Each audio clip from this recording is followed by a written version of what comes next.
Saludos, estimados amigos digitales, donde quiera que ustedes se encuentren. Reciban mi abrazo virtual, mi cariño, mi respeto y sobre todo mi agradecimiento por estar allí. Mi nombre es José Ríos Lugo, soy comunicador social. Este espacio se llama En Conversación con Ríos Lugo y es una producción del portal informativo El Reporte Global. Escuchábamos allí de fondo un tema universal de nuestro Hugo Blanco, Moliendo Café. Amigos, voy a estar conversando esta noche con el abogado, profesor y rector actual del CNE, León Arizmendi. Vamos a estar conversando sobre, bueno, las principales noticias que han movido al pueblo venezolano en los últimos días, en las últimas semanas, que ha movido la política. Ya por allí está León, vamos a darle acceso de una vez a nuestra conversación de esta noche. León Arizmendi, abogado, profesor universitario y actualmente rector del CNE. Buenas noches, León, ¿cómo estás? Buenas noches, José. Aquí estamos, ¿Me escuchas? encerrados en esta pelea con el virus. Pues sí. Ok. ¿Me escuchas bien, verdad, León? Sí, ¿y tú a mí? Perfecto, perfecto. Está bien. No te vayas a mover de ahí. ¿Cómo está la cosa? ¿Cómo está la salud? Bueno, bien, sin Allí, novedades, sin, pronto. sin mayores novedades. Lo que tenemos es el mal del encierro. Así es, cuidándonos. Bueno, hay que cuidarse. No queda de otra. Claro, así León, es. mucho que conversar contigo esta noche, hermano. Y quiero iniciar preguntándote lo siguiente. ¿Qué tan fundamental es el CNE, en este caso en Venezuela, el organismo que se encarga de organizar los procesos electorales para los resultados de una determinada elección? Es decir, los resultados de una elección dependen del CNE o dependen de de las organizaciones participantes. Caramba, muy buena pregunta para iniciar, ¿no?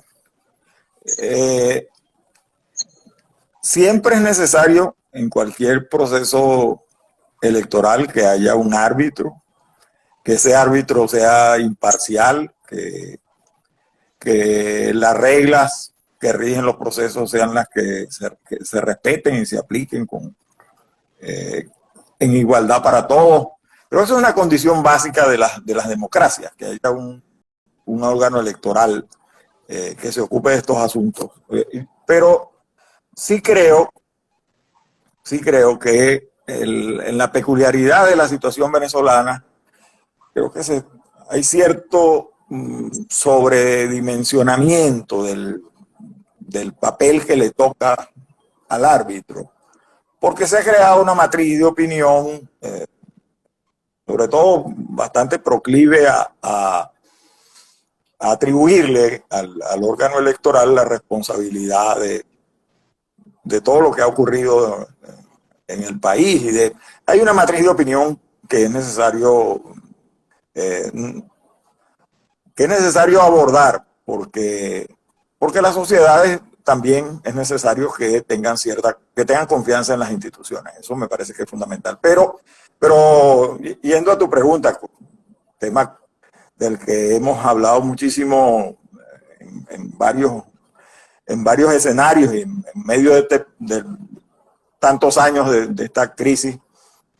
Mira, lo fundamental en quien va a participar en una elección es la estructura que tenga, la organización que tenga, la disposición que tenga para participar, su capacidad para movilizar y entusiasmar al electorado y a fin de cuentas en una organización que se traduzca en tener testigos y miembros de mesa, en que esté vinculado a la dinámica del proceso. Sin eso, siempre habrá especulaciones a propósito de si los votos entraron de un color y salieron de otro. Digo de colores como decíamos antes a propósito de las tarjetas, pero a mí me parece que hay que colocar las cosas en sus justos términos. O sea, yo fui militante, yo milité por años en el MIR, participé en procesos electorales, los viví todos y de todos los que pude. Y el esfuerzo nuestro estaba centrado en transmitir el mensaje, en organizar a nuestra gente y además teníamos la convicción de la necesidad de tener una infraestructura, una logística, una maquinaria, para llamarla de alguna manera, que se ocupara del tema electoral. Creo que eso es fundamental. El que tiene eso minimiza sus dudas a propósito de lo que el árbitro pueda o no hacer. Además, eso impone respeto.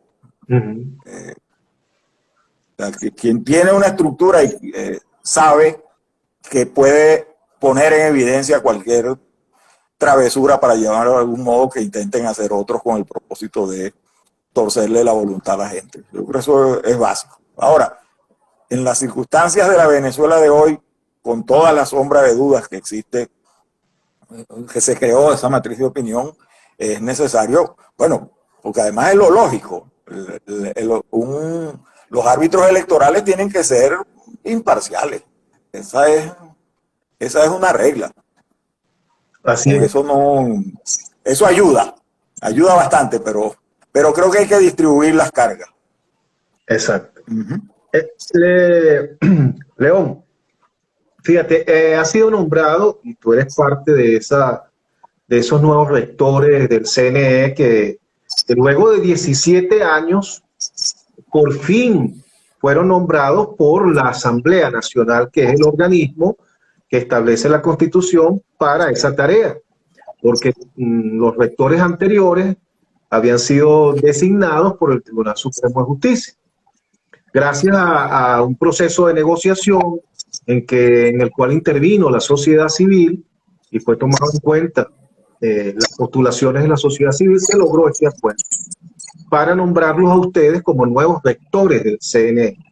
Esta designación de ustedes como rectores ha sido vista positivamente, tanto dentro del país, que al final es lo que importa, como fuera del país. O sea, se ha observado con buenos ojos, por decirlo de alguna manera. Pero resulta que estamos observando desde hace más de una semana que se ha iniciado una campaña que tiene como objeto tratar de enlodar, tratar de descalificar a este nuevo Consejo Nacional Electoral y específicamente a ustedes, los rectores, que no son parte del gobierno, no son afines al gobierno, sino que representan a la otra parte de la sociedad venezolana. ¿Cómo observas esta campaña que, por cierto, se está llevando adelante desde los propios sectores de la oposición? Bueno, es que creo que eso es parte de los problemas gruesos que tenemos que resolver, que tiene que resolver la sociedad venezolana, no el CNE en particular, porque se ha ido creando una matriz de opinión, vuelvo a insistir en el mismo tema, según el cual este país no tiene solución pacífica ni electoral, sino que las cosas hay que arreglarlas de otro modo, ¿no? O sea, hay grupos que han hecho de eso un dogma y que cualquier argumento lo descalifican porque, bueno, porque es la repetición constante de un credo, a mi juicio, carente de sustento real. Pero además me preocupa muchísimo que el país por eso acepté participar en esto, porque es que estábamos metidos en un callejón sin salida, con esos sectores a los que te estás refiriendo.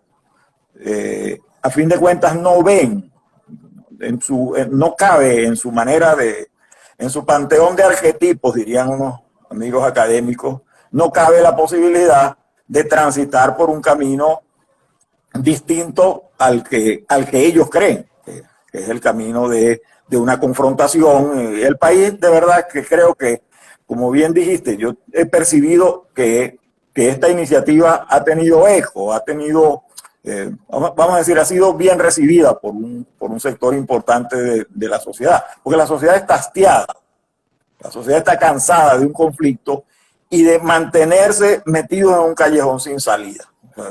Esto por aquí está bien. Entonces, es como decirlo, cualquier esfuerzo que hagas es inútil porque ese señor o esos señores no van a salir, sino como nosotros decimos. Y entonces, en la medida en que ven que una iniciativa está siendo bien vista, que está tomando cuerpo, en lugar de favorecerla, en lugar de ayudar a que las cosas, en lugar de hacer posible que haya canales expeditos para que los venezolanos se expresen, porque los demócratas creemos en la democracia, valga la redundancia.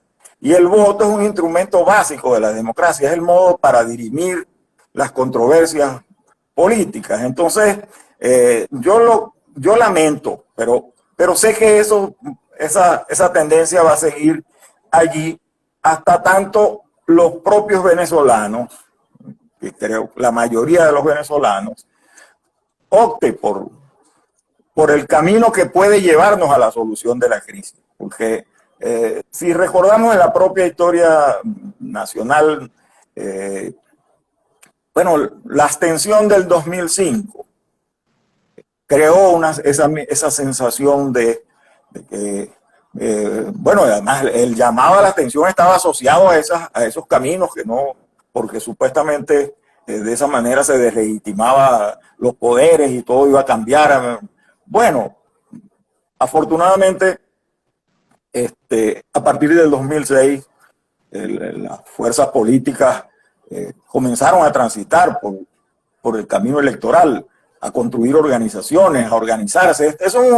El oficio político es un oficio muy ingrato y se tropieza con esos problemas. Siempre hay una especie de sabios que creen tener una varita mágica para arreglar todo, y al final no solo es que no arreglan todo, sino que empeoran todo. La cosa es al revés, porque, insisto, nos meten en unos callejones de los cuales, bueno, como bien dijo un amigo periodista, Javier Coscojuela, el director del diario Tal Cual, el amigo, a propósito de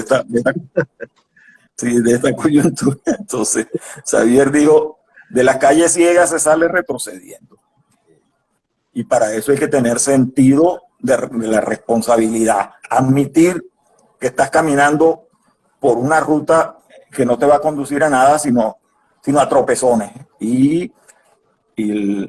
Bueno, la tarea del político, aparte de ganar simpatías, de organizar gente, también es reconocer los errores en los que se incurre.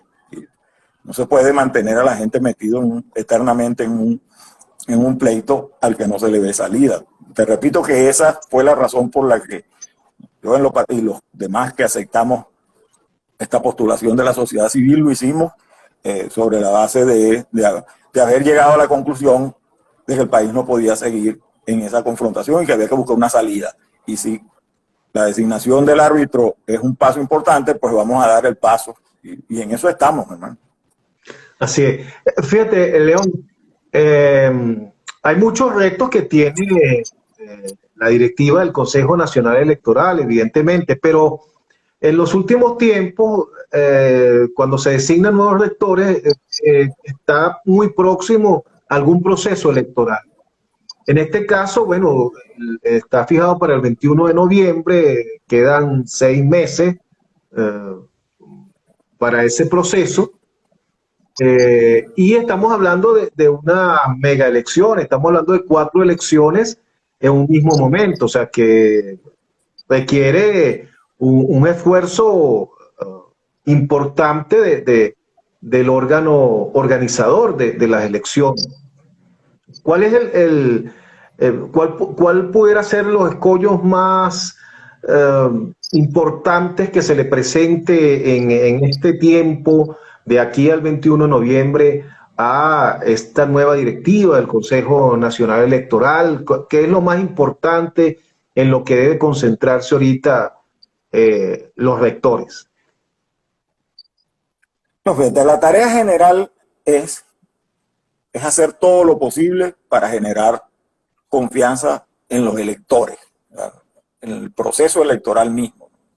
Ahora, evidentemente, una mega elección como esta tiene una logística más compleja que un solo proceso. En este caso, estamos hablando de las elecciones de gobernadores, de alcaldes, de consejos legislativos y de consejos municipales. O sea, son varias. Ahora, las tecnologías tienen la ventaja, y este es otro de esos problemas a los que se acude para, es decir, que el voto tiene que ser manual y tal, porque eso lo cambian allá con trucos tecnológicos. No, creo que en este caso la tecnología es lo que ayuda a resolver ese tipo de temas, ¿no? De hecho, hoy mismo se anunció una revisión de los software y se hace una auditoría a profundidad de todo el sistema, de cómo funciona. Se están utilizando recursos técnicos en la que, ¿no?, en consenso pues se han ido acudiendo a venezolanos que saben de esos asuntos para que certifiquen que el la está funcionando y resolviendo ese tema, ese de las auditorías y de la plataforma tecnológica. Bueno, el otro es, y por eso es importante la participación, porque a fin de cuentas se trata de presentar listados de candidatos, de presentar planchas de candidatos. O sea, los procesos electorales en democracia suponen una interacción entre el árbitro y los actores que van a hacer las postulaciones. Bueno, facilitar la inscripción de los candidatos. Creo que eso es parte de una garantía democrática, o de las garantías democráticas que entre todos estamos obligados a construir. Pero yo creo que lo más difícil es precisamente el proceso de inscripción de los candidatos, porque son varias nominaciones simultáneas.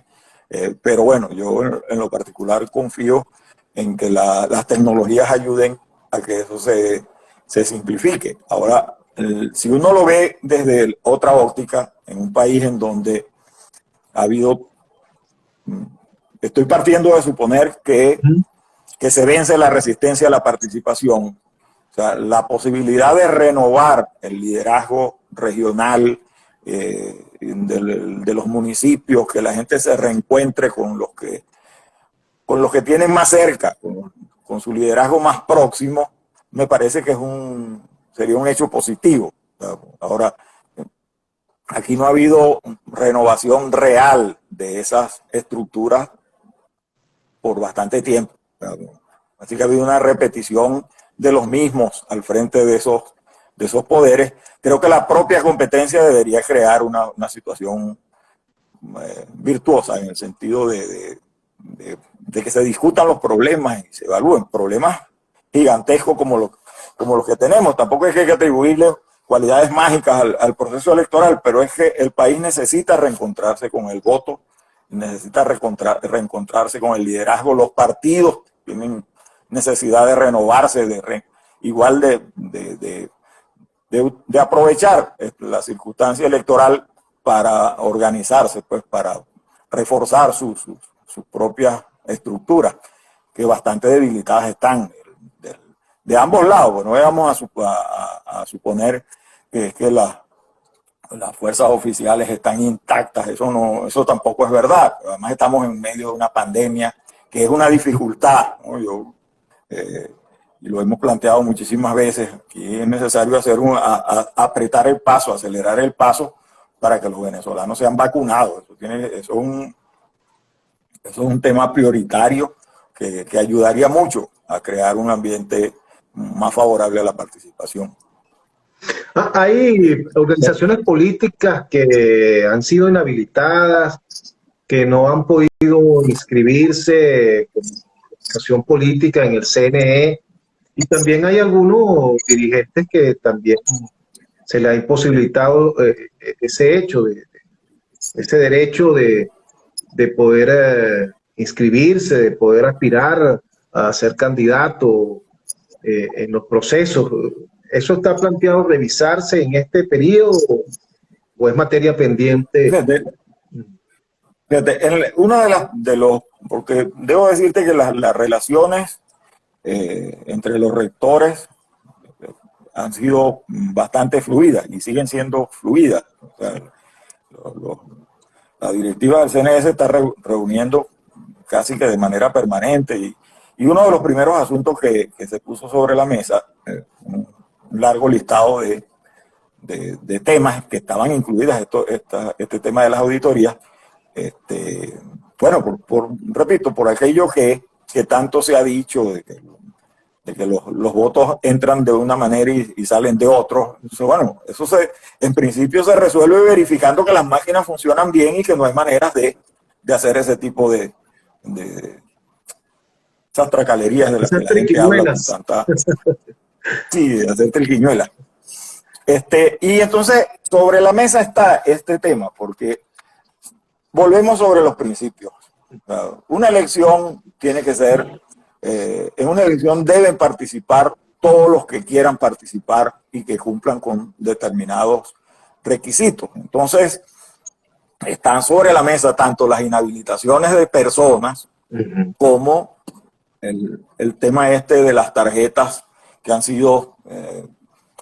ese es un problema que la sociedad venezolana, para progresar, lo planteamos en términos institucionales. O sea, la judicialización de los conflictos políticos, de los conflictos de los partidos, es una cosa lamentable, ¿no? Incompatible con la idea que nosotros podemos tener, en la que nos formamos. Los conflictos internos de los partidos los tienen que resolver sus militantes. Eso es un problema que tienen que decidir quienes son miembros de esos partidos. Y entonces, ir a dirimir la controversia en un tribunal en donde a fin de cuentas la cosa queda en manos de un juez, que es un tercero ajeno a esas organizaciones.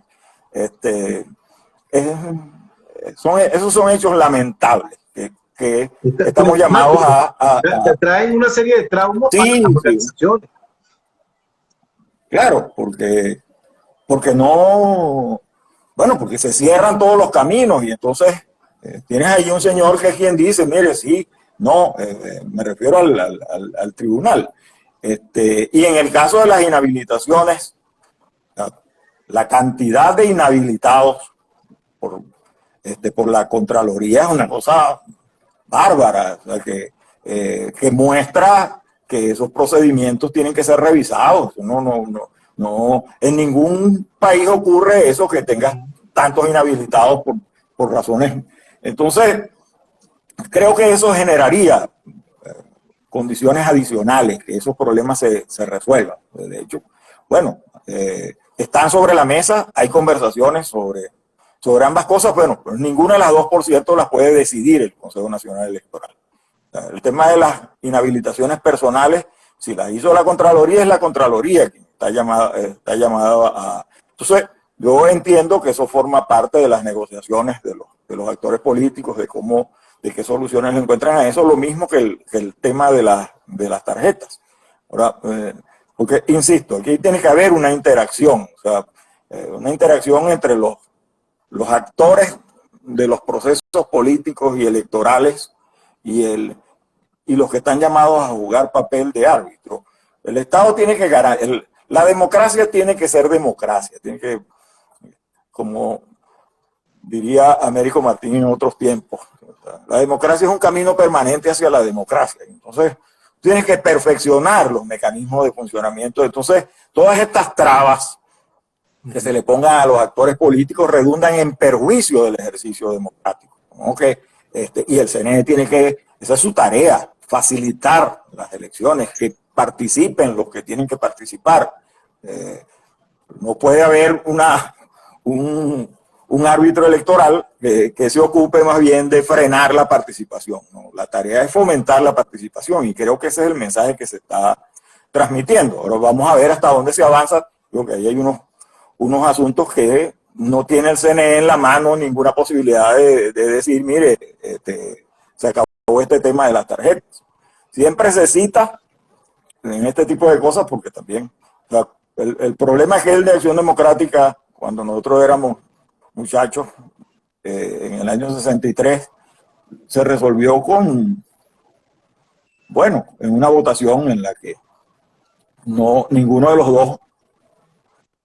de las dos fuerzas en pugna utilizó la tarjeta blanca, sino que entraron en una disputa para ver a quién le correspondía. Eso es un mecanismo que, porque allí en última instancia es la militancia de esos partidos quien va a tomar la decisión definitiva. Creo que habría que ponerse a pensar en opciones, en posibilidades, tratar de construir soluciones que faciliten que se tomen decisiones que ayuden a que la democracia se fortalezca y no que se siga envileciendo. Otro de los temas que parece ser fundamental y la gente siempre lo expresa, los ciudadanos, para ayudar a crear esas condiciones de confianza sobre el proceso electoral, es lo relativo a los veedores, a los observadores. Y se viene exigiendo de parte de buena parte del país que se abra las fronteras a la observación internacional. Ese es un tema que ha sido punto de honor en muchos casos. Esa materia para este proceso que viene... También se han girado las invitaciones pertinentes. Se está trabajando en la idea de que haya observación internacional. En la normativa del CNE se le llama veeduría, pero se trata más o menos de lo mismo. Vamos a ver, y se han hecho se están haciendo las gestiones para que haya observación internacional. La idea es que se le devuelva a la gente la confianza en el voto, en los procesos electorales.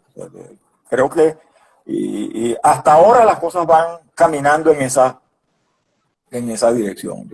Por allí como te comenté, el tema de las inhabilitaciones, el tema de las tarjetas y también el tema de que ese sí es un tema que más directamente concierne al Consejo Nacional Electoral tomar las decisiones pertinentes para la aceptación de las veedurías a las que haya lugar. Y eso le da confianza a los ciudadanos, a los actores y a los actores políticos a propósito de la transparencia de los procesos. Creo que eso está Se ha invitado, por ejemplo, a la Comunidad Europea, al Grupo de Contacto, al de Boston, a esas organizaciones internacionales. ¿Se piensa invitar? ¿Se les ha llegado ya invitación? No tengo así, pero sé que se han girado y la ONU está dentro de las organizaciones de las que sea, y la Comunidad Europea también como Comunidad Europea. Siempre han venido observadores de otros países. Se harán las invitaciones correspondientes. Creo que la idea es que mientras más acompañantes tengamos, mayores garantías debe percibir el ciudadano. Se habla de eso mucho, se trata. se pone como algunos sectores de oposición mismo, porque eso no se ve del lado oficialista, vienen poniendo que se han dedicado en los últimos años, en los últimos 5 años, a llamar a la abstención, a, a sembrar o a inocular en el venezolano la idea de que el voto no tiene ningún valor, de que el voto no es un instrumento en el presente en Venezuela para dirimir diferencias y para provocar cambios. Un sector de la oposición se ha dedicado a eso en los últimos 5 años y la excusa que ponen, la mayor excusa que ponen es que no, dicen que no existen las condiciones mínimas adecuadas para que se celebren procesos electorales. Ahora, ¿cuáles son esas condiciones que habría que tener, que habría que poner para que estos sectores, bueno, digan sí, vamos a ir y estén felices de alguna manera? Es que yo creo que hay un componente antipolítico muy grande en esas conductas, ¿no? Y nosotros hablamos de rescatar de que la credibilidad en las instituciones, eso es una tarea importante, pero igual de importante es rescatar la credibilidad en la política. O sea, yo me canso o no me canso de decirlo, porque en las aulas universitarias uno tiene que hablar también de esto, pero las democracias mejores son las democracias dirigidas por partidos. Yo me atrevería a decir que sin partidos no hay democracia, sin políticos no hay democracia. Son lo mismo. Son un mal necesario los políticos. No lo diría así. Sabes que como yo me dedico al derecho del trabajo y entonces con mucha frecuencia, porque además han estado muy cerca, ¿no? Los sindicatos y los partidos, y los políticos y los sindicalistas. Entonces, esa propensión a mirarlos por encima del hombro o a denigrar. Y la verdad es que ambos sujetos, ambos actores son factores que equilibran la vida en democracia, ¿no?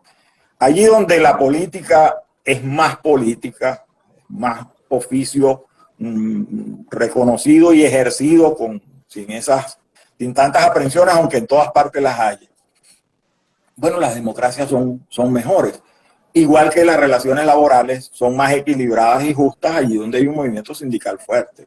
O sea, no es verdad que en una relación laboral bilateral, entonces si el patrono no tiene, donde no hay sindicato, las cosas están mejor. Eso no es verdad.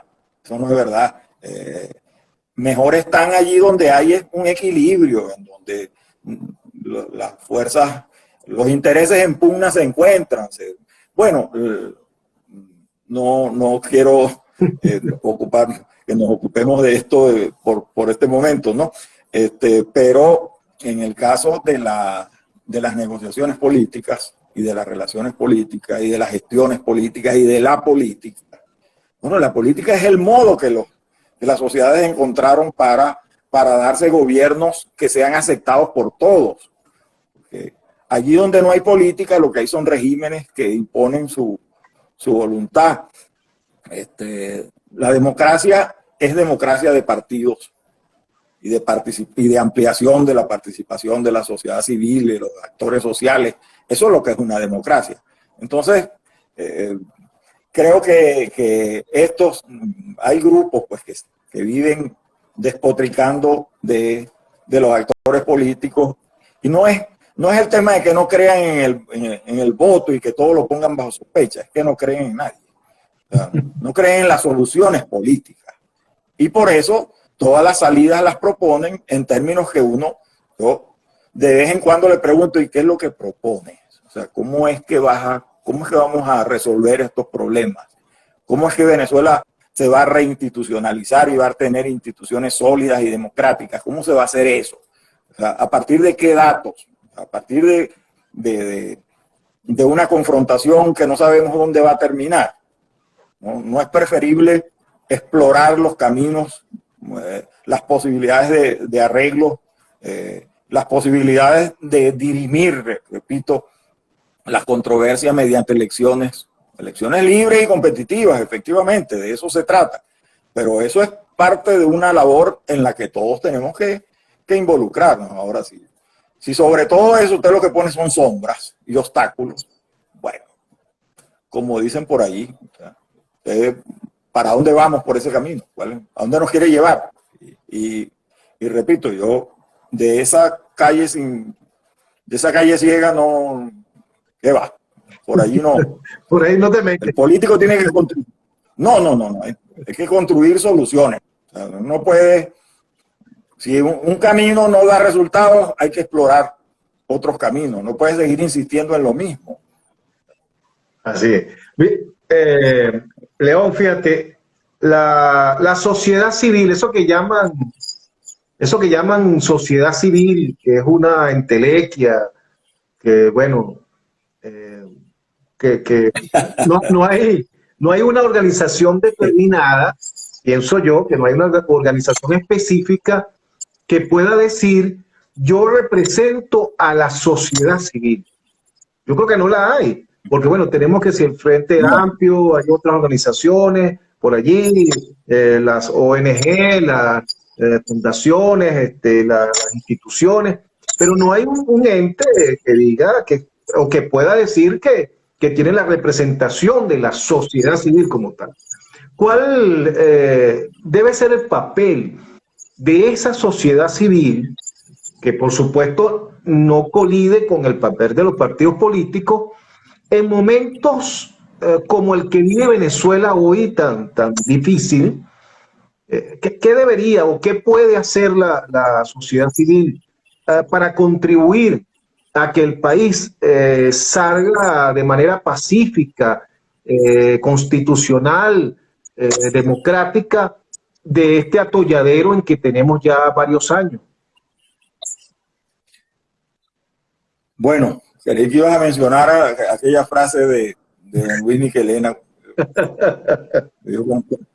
¿Con qué se come eso? A propósito de la sociedad civil. Sí. De esas cosas, dicho por Michelena, que había sido redactor de la Constitución, un personaje fundamental en todo aquello de la Asamblea Nacional Constituyente.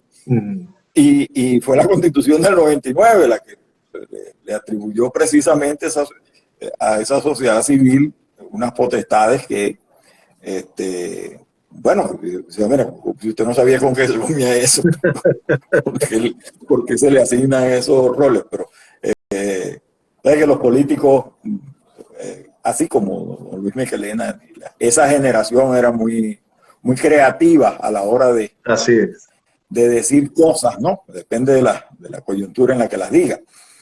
Por cierto, que hoy leí a Elías Santana, nuestro buen amigo Elías Santana, decir que esa frase de Michelena le hizo un gran favor a la sociedad civil. Que, bueno, haber dicho eso por quien era el presidente entonces puso a todo el mundo, ¿qué es esto? ¿Qué es lo que es la sociedad civil? Vamos a ver. Se hizo más notoria entonces. Pero bueno, yo creo que la sociedad civil efectivamente tiene un rol importante que jugar en estas crisis, precisamente no solo como quien ve los toros de la barrera, sino quien tiene mucho que decir en estas coyunturas, en los movimientos por la democracia, por el adesentamiento de los procesos públicos, por la fiscalización, por la Contraloría Social en el buen sentido del término. Bueno, la sociedad civil tiene mucho que decir. Hay organizaciones, ¿no? Transparencia Venezuela, hay agrupaciones que se ocupan de revisar procesos. Los problemas surgen a veces en ese mundo precisamente por los conflictos con los partidos. porque a veces efectivamente los partidos tienen un rol, los partidos han jugado, ¿no? Y entonces a veces es posible que se perciba a algunas organizaciones de la sociedad civil como si fueran competidores de los partidos. Cada cosa hay que ponerlas en su sitio, ¿no? Entonces, por ejemplo, nosotros, los que ahora estamos en esta tarea de ayudar en el CNE, fuimos postulados por organizaciones de la sociedad civil, agrupadas en el foro cívico. Y entonces hay organizaciones que no todas tienen el mismo tipo de actividad. Hay agrupaciones que se dedican al tema de los derechos humanos, hay agrupaciones que se dedican a la observación electoral, que tienen distintas tareas, pero todas muy ligadas al hecho democrático. Ahora, mi percepción particular es que la sociedad civil también es efectivamente muy compleja, ¿no? Porque, entre otras cosas, para señalar una que es que los partidos, los activistas de los partidos y los militantes de los partidos se agrupan en función de sus creencias, de una ideología, de una estructura y de una disciplina. Eso, la relación de los activistas sociales con la sociedad civil es una relación que no tiene esas características y en la que pueden converger personas que coinciden en un propósito social de una determinada actividad, pero no necesariamente coinciden en la misma visión política. Entonces estamos hablando de asuntos complejos, ¿no? De problemas complejos. Pero creo, insisto, en que en la situación particular que está Venezuela, con unos partidos debilitados, con unas organizaciones que tienen que reconstruirse, la sociedad civil tiene un papel mucho más relevante que cumplir, incluyendo ese de ayudar hay organizaciones de formación, de capacitación. Bueno, vamos a citar a mi pana Elías Santana de nuevo. Elías tiene años dedicado al tema vecinal y al tema de las juntas de condominio y de todos estos asuntos que son, que son tareas que asumen organizaciones de la sociedad civil y que prestan un servicio importante, igual que las organizaciones de derechos humanos. Son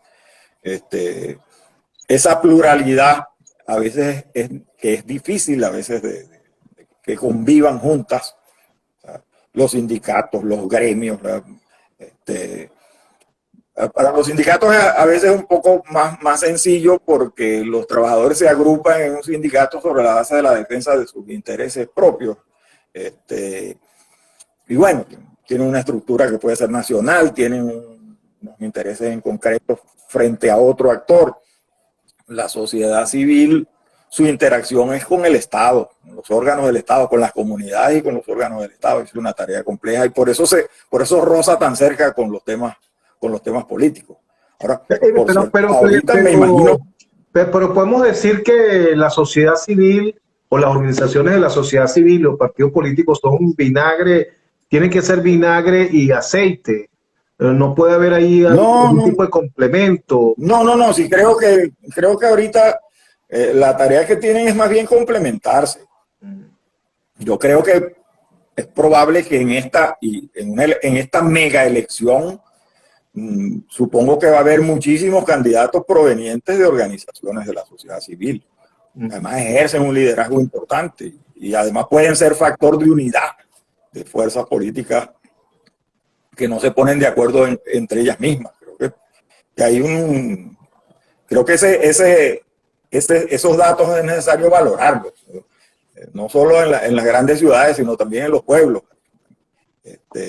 Antes los partidos arreglaban eso acudiendo al que llamaban los independientes.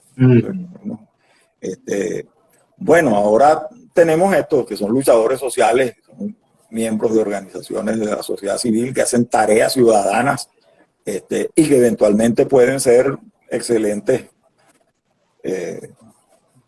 jefes de instituciones públicas, concejales, diputados, alcaldes, gobernadores. O sea, creo que todas esas cosas existen como posibilidad. No hay que verla como vinagre y aceite. León, fíjate, No, no. tú acabas de nombrar una palabra que, oye, que se repite y repite y repite mucho, pero pareciera que no entendemos, no terminamos de entender qué es o cómo se hace. Es la unidad. ¿Qué es la unidad? ¿Qué podemos entender como la unidad? Es que todos nos agarremos de la mano, marchemos juntos y nos juremos amor eterno por los tiempos de los tiempos. Amén. Esa es la unidad. ¿Qué es la unidad? La unidad, porque para que hablemos de unidad tenemos que decir que primero hay partes que no tienen, que no son idénticas, ¿no? Son las diferencias. Y por eso construir unidad es una cosa tan compleja, ¿no? Es complicado. Por eso hay tantos partidos. Acabo de ver la elección peruana, ¿cuántos candidatos había allí? Por cierto que es como para preocuparse por el tema de Perú, pero bueno, estamos hablando de Venezuela. También aquí hay diversidad de organizaciones. Bueno, la unidad tiene que encontrarse en torno a objetivos comunes, que es lo que pretendemos. Por regla general, esa unidad, no siendo una unidad orgánica porque no hay similitud en los planteamientos, tiene que construirse alrededor de unos objetivos comunes. Creo que eso es lo que facilitaría la unidad. Por ejemplo, la participación en un proceso electoral como los que tenemos por delante, son espacios para construir unidad. Cada quien valorará si solo puede. Y todo el que llega a la convicción de que solo no puede, entonces tiene que procurar alianzas, que es lo que se estila, o sea, ponerse de acuerdo, unirse. Ahora, para eso, insisto, tiene que haber propósitos comunes. Y un propósito común o un lineamiento común es, entre otros, el básico es, o sea, mire, cuál es la estrategia que tenemos, cuál es la finalidad que perseguimos. Si hay coincidencia en torno a esos objetivos, bueno, creo que las cosas se facilitan, ¿no? El otro tema que une, lo repito de nuevo, son los liderazgos. A veces lo que veíamos como casi que imposible en términos de unidad, termina construyéndose alrededor de alguien que actúa como factor aglutinador. Por cierto, es uno de los asuntos que nosotros necesitamos muchísimo. O sea, necesitamos que haya fuerzas que unifiquen, porque el país, y hablo del país en general, el país tiene un riesgo enorme de fragmentación. Hemos estado viviendo a lo largo de estos años unos procesos de desencuentros en todo. Y entonces eso se traduce en fuerzas que no, sin coincidencia. Y entonces, bueno el cilantro, pero no tanto, ¿no? Un país que se dispersa de tal manera que se va llenando de pedazos, de fragmentos, eso dificulta hace más difícil la gobernabilidad, ¿no? Un país con la crisis que tiene Venezuela necesita mucha unidad de sus fuerzas políticas, de que haya coincidencias para emprender la tarea de reconstrucción de la economía, de las instituciones. Eso requiere mucho consenso. Y para que esos procesos se concreten, es indispensable que haya liderazgos integradores, ¿no? Capaces de convivir en la diversidad, que es una tarea bastante complicada, pero es la tarea, no veo otra.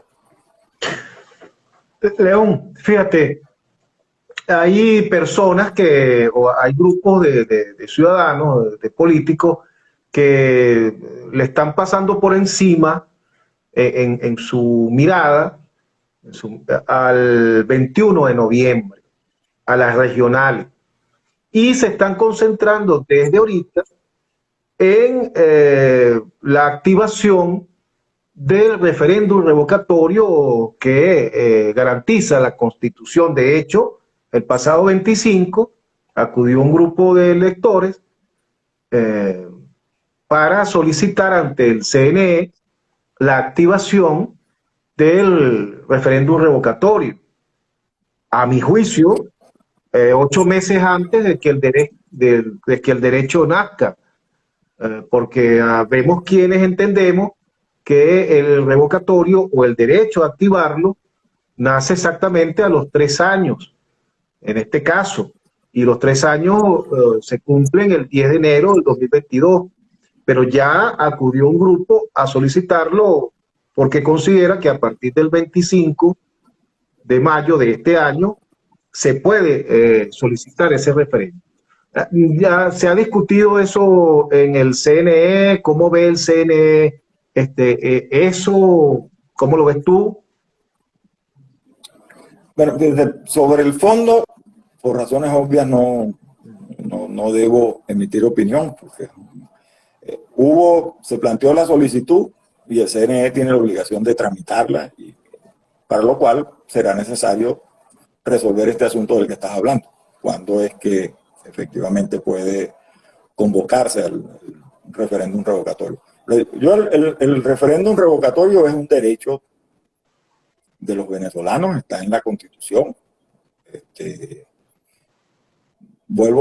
Repito lo mismo que te dije antes. O sea, la tarea del CNE es facilitar que esos procesos se lleven adelante, ¿no? Que se desarrollen, porque de nada sirve que se hable de una democracia participativa y protagónica y se instituyan, ¿no?, mecanismos para la consulta, y que después entonces esos procesos no se puedan convocar porque se le ponen cualquier cantidad de obstáculos. No, creo que si se colocó en la Constitución es porque se le atribuyó alguna virtud a la posibilidad de que los venezolanos a la mitad del periodo puedan decidir si un gobernante continúa o si no, o si se va, ¿no? Lamentablemente, a lo largo de estos 20 años, los intentos de realizar referéndum revocatorio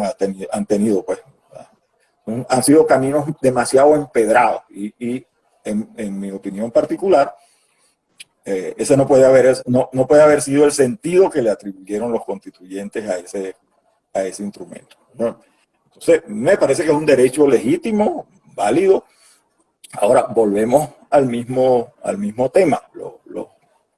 Los promotores de una determinada iniciativa pues tienen que calibrar bien las posibilidades de realizarla, de todo lo que se requiere para eso, la logística para esa convocatoria, las consecuencias de ellas, en qué medida esos procesos son efectivamente eficaces para resolver crisis como esta que tenemos por delante. O sea, pero, insisto, está en la Constitución, es una posibilidad. Al CNE le toca evaluar la solicitud que le hicieron y en principio resolver ese tema de cuándo corresponde, cuándo es la oportunidad pertinente para que hay un periodo determinado. ¿Hay un periodo determinado para que el Consejo dé respuesta a esa solicitud en específico que se hizo? ¿O no? Todos esos procedimientos tienen unos lapsos, ¿no? Todos esos procedimientos tienen unos lapsos, no puede esperar allí pero te confieso que no me he detenido a verificar esto sobre cuál es la oportunidad concreta en la que debe darse respuesta. O sea, el procedimiento está en curso. Exacto. Pero ha sido recibido y debe seguir su protocolo. Sí, su curso. Sí, su curso normal. Sí. Fíjate, León, hay una de las cosas que yo creo que es bien importante, y más en este momento, para tratar de motivar al voto, de que la gente vuelva a acercarse a los centros electorales y que no, no, no gane la abstención, por decirlo de alguna manera. Y ahí está lo relativo a las campañas de motivación al voto, que es una responsabilidad directa del Consejo Nacional Electoral. En los últimos procesos, las campañas han sido muy escuetas, han durado muy poco, y bueno, y es evidente que los que están en el poder en este momento no es que les interese mucho que la gente vaya a votar, porque a medida que haya mayor abstención, más capitulación para su lado, es eso. Si pudiéramos contar para este proceso con una campaña a larga, bien estructurada de parte del CNE, que logre entusiasmar, emocionar al ciudadano para que participe. Yo estoy totalmente de acuerdo. Tiene que haber, repito, el CNE tiene que ser un factor que convoque elecciones, que facilite la participación, lo cual supone que hay una campaña, además tiene que ser una campaña electoral equilibrada, en donde haya garantías de que a nadie se le va a atropellar, ni se le, o sea, que no haya abusos, que se minimicen los, hay abusos que se cometen desde fuera, pero también esos son violatorios de las normas electorales. Entonces, le corresponde al órgano electoral estar pendiente de que esas cosas no ocurran. Ahora, el cronograma es un cronograma bastante corto, o sea, corto en el sentido de que son 6 meses. O sea, mañana comienza el proceso de inscripción de nuevos electores, y de allí, de fase en fase, o sea, la campaña electoral, creo que son como 2 meses. El periodo de la campaña es relativamente breve, que por cierto ha sido una característica de las elecciones de estos últimos tiempos. La verdad que las elecciones anteriores, porque además eran en ese sentido mucho más largas, porque además el cronograma electoral estaba como prefijado, no en el sentido técnico del término, pero bueno, todos sabíamos que en diciembre del 5º año había elecciones presidenciales. Y, o sea, entonces las campañas de los partidos y de las organizaciones comenzaban muchísimo antes, sin que oficialmente hubiese comenzado bueno, esto es parte de lo que debe arreglarse, de que los cronogramas estén claros, establecidas las oportunidades, porque bueno, eso ayuda a que la democracia se mueva. Lamentablemente, siempre en los últimos tiempos hemos estado siempre con la duda de cuándo es la elección, si la va a haber primero y cuándo es. Y entonces, ¿cómo emprender una campaña si no se sabe ni cuándo es? En ese sentido, me parece que tenemos que no solo organizar bien y salir bien librados de esta media elección, sino de mirar hacia adelante, que esos procesos electorales futuros sean procesos electorales en los que las reglas estén claras lo más pronto que se pueda, no marcados por la incertidumbre de si sí o si no. Sí. Leo, fíjate, el financiamiento de las organizaciones políticas, eso sufrió un cambio radical y ha sido realmente perjudicial para las organizaciones. El CNE, dentro de los 1000 retos que tiene injerencia directa en esa materia. Sí, de hecho, la Comisión de Participación Política y Financiamiento, la que preside el rector Enrique Márquez, es en principio encargado de hacer esas revisiones.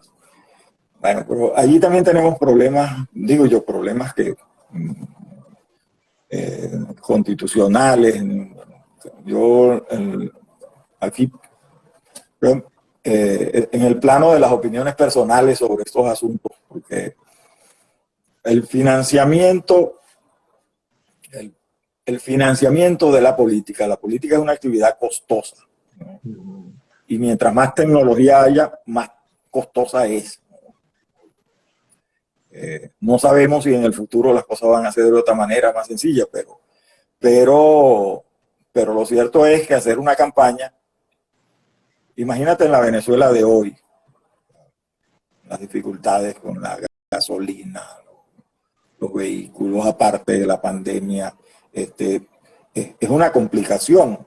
Entonces, creo que ahí está planteada una discusión interesante sobre cómo se van a proveer los recursos para que todos puedan tener igualdad de condiciones, que no se utilicen recursos del aparato estatal para favorecer una determinada tendencia, sino que las cosas sean equilibradas y justas. Ahora, en el punto específico del financiamiento de los partidos, yo lo que creo es que allí tenemos un problema serio y que tiene que ser abordado con la seriedad que ese problema tiene. Porque,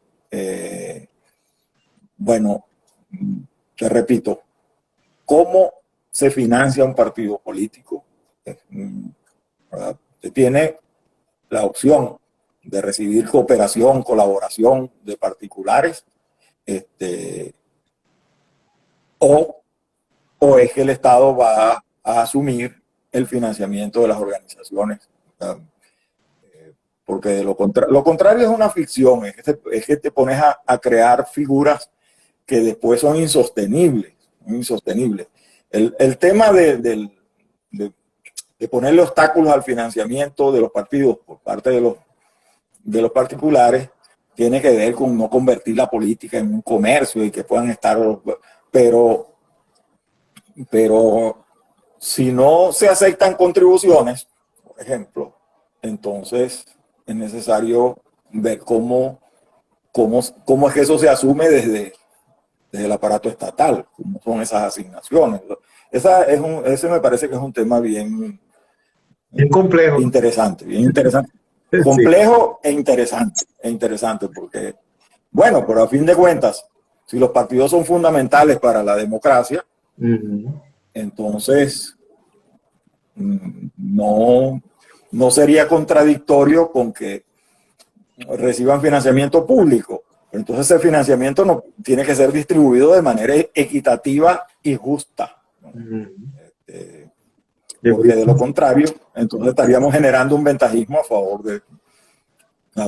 Por eso es tan importante el tema en las campañas de que no haya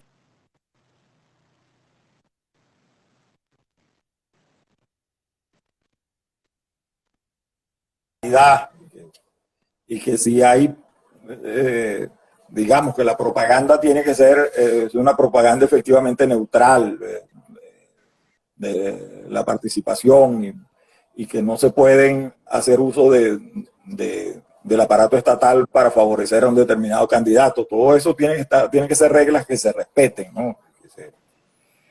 Pero bueno, tarea fundamental de ese sí. Bueno, ya llegamos al final del espacio, León Arizmendi, pero yo tengo que hacerte una pregunta que me mandó a hacer un amigo tuyo, y es que, bueno, tiene los 25 años que va a cumplir la CTV sin proceso electoral, la situación de los sindicatos. ¿Qué nos puedes decir de eso, León? Bueno, hay una circunstancia afortunada para la gestión esta del CNE, ¿no? Es que la Organización Internacional del Trabajo en el 2019, fecha reciente, aprobó el informe de una comisión de encuestas que fue designada por la propia organización ante cantidad de denuncias que habían sobre convenios fundamentales. Uno de ellos es el convenio sobre libertad sindical, y una de las denuncias está vinculada con al tema de las elecciones. Es que esto fue una lamentable equivocación, a mi juicio. Así lo hemos visto desde la academia, desde el mismo momento en que fue proyecto. O sea, el convenio número 87 de la OIT dice expresamente que las organizaciones sindicales son libres para redactar sus estatutos y para elegir libremente a sus representantes, sin interferencia del Estado. Y el Estado debe abstenerse, dice el convenio, de toda intervención que pueda perturbar el libre ejercicio de esos derechos. Y lamentablemente, en la Constitución de 1999 se le atribuyó al Consejo Nacional Electoral la responsabilidad de organizar esas elecciones. Y yo no siempre digo, porque como había amigos sindicalistas involucrados en esa iniciativa, aquello que el camino del infierno está empedrado de buenas intenciones, ¿no? No digo que quienes sugirieron esa posibilidad lo hicieron con mala intención. Lo que sí se les advirtió desde un principio fue esa idea que estás viendo como positiva y democratizadora, no tardará en devolverse. Porque la dinámica del Estado no es la dinámica de las organizaciones sindicales ni de las organizaciones civiles en general. O sea, el Estado tiene una dinámica, y el CNE fue su función es organizar las elecciones de los órganos del poder público, de los que sean designados por vía electoral. Entonces, las organizaciones de la sociedad civil tienen otra dinámica. Sus periodos son distintos, el modo de... Eso es un tema. La libertad es así. La libertad supone que uno hace las cosas de acuerdo con en el caso de las organizaciones sociales, de acuerdo con las reglas que libremente se han dado los miembros de esas organizaciones. O sea, la experiencia ha enseñado, y por eso ese convenio dice lo que dice, en que mientras más lejos esté el Estado de ese asunto, mejor, ¿no? Bueno, entonces, me disculpa a lo largo porque el tema es que ahora el Estado venezolano tiene la obligación, lo que se le pide desde la OIT, es que derogue las normas, o sea, que el CNE circunscriba sus actuaciones en las elecciones sindicales a ofrecer apoyo técnico y logístico, o sea, cuando las organizaciones se lo soliciten. No es una obligación de la organización solicitarlo, pero si lo solicita, entonces el CNE tiene la obligación de ofrecer ese apoyo técnico y logístico.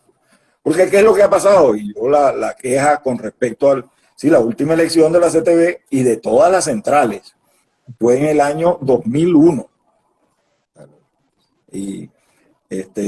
Pero además, las organizaciones o la organización oficialista, la más cercana, pues, esa fue constituida en el 2011 y jamás ha hecho elecciones de su directiva. Aquí, y no es por simple capricho, sino que eso es una complicación. Tener que ir a tramitar el proceso electoral por ante un órgano estatal, te atiendo, no te atiendo, te recibo el papel, te pido otro. Todos sabemos lo que es un trámite administrativo. Eso en lugar de favorecer la democracia sindical, lo que ha hecho es obstruirla. Pero bueno, como dicen también algunos amigos, entonces la presencia del CNE en esas organizaciones, por un lado, no fomenta la democracia sindical y por otro, se convierte también en una excusa, ¿no? Bueno, si tengo que hacer ese largo trámite, mejor no lo hago. Vamos a esperar que eso bueno, yo tengo la aspiración de que eso se pueda de manera consensuada. El Ministerio del Trabajo, las organizaciones sindicales, las organizaciones empresariales, el propio CNE, se pueda llegar a un acuerdo porque aquí es necesario, no sé, revisar. Aquí las cosas hay que evaluarlas. O sea, Si la intervención del CNE en las elecciones sindicales tenía como objetivo democratizar a los sindicatos y que hubiese más elecciones sindicales y que hubiese más democracia, pues el balance, el resultado no ha sido ese. El resultado ha sido lo contrario. Y entonces, si ese proceso no dio resultados, volvemos al mismo tema. Miren, no tiene sentido seguir insistiendo. Eso, además, de verdad que hay una contradicción flagrante entre el convenio 87 y esa norma constitucional, y eso tiene solución jurídica, porque son normas del mismo plano, son derechos fundamentales. Entonces, si hay colisión entre las dos normas, hay que aplicar la que sea más favorable al ejercicio del derecho. Entonces, creo que esa es una tarea pendiente y me parece que el CNE tiene que coadyuvar a la solución de ese asunto, pero me insisto en que debería ser en consenso con las organizaciones de trabajadores, las organizaciones de empleadores y el propio gobierno. Porque, las decisiones de la OIT, nosotros somos miembros de esa organización, me refiero al país, deben cumplirse, ¿no? Obligaciones emanadas directamente en este caso, de un procedimiento constitucional. Entonces, o el que venga, o el de mañana, o el de pasado, tiene que arreglar ese problema. Es un problema del Estado venezolano, tiene que resolverlo. Y la manera de resolverlo no es insistiendo en lo que se ha demostrado que es ineficaz, sino en corrigiendo eso. Así es, bueno. Ese es el mensaje que le puedo dar a mi pana. Pablo. Que haya planteado el asunto. Ya, ese es buen amigo mío.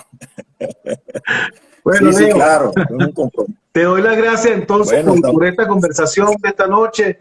Muy agradecido, y por supuesto a los que nos han seguido en esta conversación y los van a ver en las redes sociales una vez que el video que queda aquí sea colgado en las diferentes redes sociales. Muy agradecido contigo, Leo, y éxito en esa responsabilidad tan grande que tienen ustedes frente al país, y mi apoyo absoluto para ustedes en ese sentido. Te lo agradezco, José. Igual, gracias por la oportunidad y estamos a la orden. Seguiremos conversando sobre estos asuntos. Así es. Y bueno, como periodista le toca estar evaluando qué es lo que se hace y qué es lo que se deja de hacer, y criticar lo que haya que criticar y apoyar lo que haya que apoyar. Eso se trata. Así es. Muy agradecido. Buenas noches a todos.